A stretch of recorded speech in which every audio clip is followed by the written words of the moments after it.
নমস্কার বন্ধুরা, আমি সৌমাল্য। আজ 17ই মে, আজ ডার্বি মোহনবাগান ইস্ট বেঙ্গল, কলকাতার ইমোশন, বাঙালির আবেগ। তো আমি মোহনবাগান সাপোর্টার, তোমরা জানো। তো মোহনবাগান খুব খারাপ ফর্মে আছে শুনলাম, তাই আজকে ছুটে চললাম ডার্বির উদ্দেশ্যে। দেখা যাক কি হয়, চলো।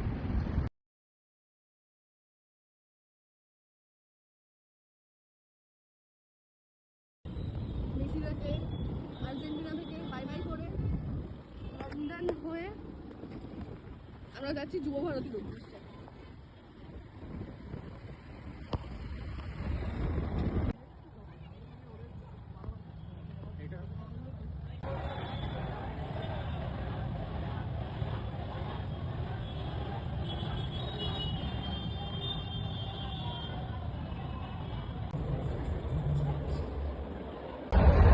তো হাফ টাইম হয়েছে, খেলার বল 0-0।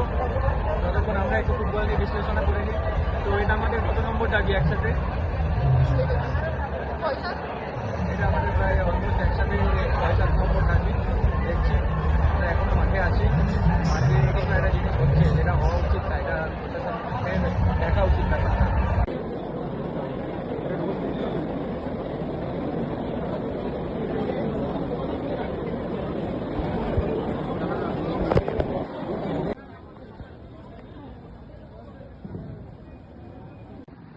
যেখান থেকে ভিডিও শুরু করেছিলাম সেখানেই শেষ করছি। খেলার ফলাফল মোহনবাগান 1, ইস্ট বেঙ্গল 1। এই ফলাফল মোহনবাগানের নৈতিক হার, কেননা মোহনবাগানকে এই ম্যাচটা জিততেই হতো। যাই হোক, ড্র হয়েছে, দুটো টিমই এখন 23 পয়েন্টে রয়েছে, সেম পয়েন্টে রয়েছে। গোল পার্থক্যে, গোল ডিফারেন্সে কিন্তু ইস্ট বেঙ্গল 1 নম্বরে রয়েছে। লাস্ট ম্যাচ ডিসাইড হবে কে চ্যাম্পিয়ন হবে। আমি মানে কি বলবো, ম্যাচটা জিততেই হতো। আর প্রচুর চান্স মিস করেছে মোহনবাগান, মানে এরকম চান্স যদি ডার্বিতে মিস করে তাহলে কিছু বলার নেই। যাই হোক, আমি চাই আইএসএল কলকাতায় আসুক, যেই জিতুক, একটু করে বেশি চাই মোহনবাগান জিতুক।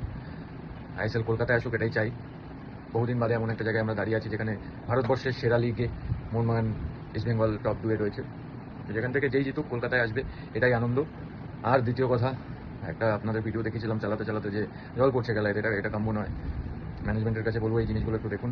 অনেক টাকা খরচা করে আমরা খেলা দেখতে যাই, এইগুলো কাম্য নয়। খেলা থেকে কনসেন্ট্রেশনটা সরে যায় আমাদের। চলো, বাকি আর কিছুই বলার নেই। আজকের মতো গুড নাইট, টাটা।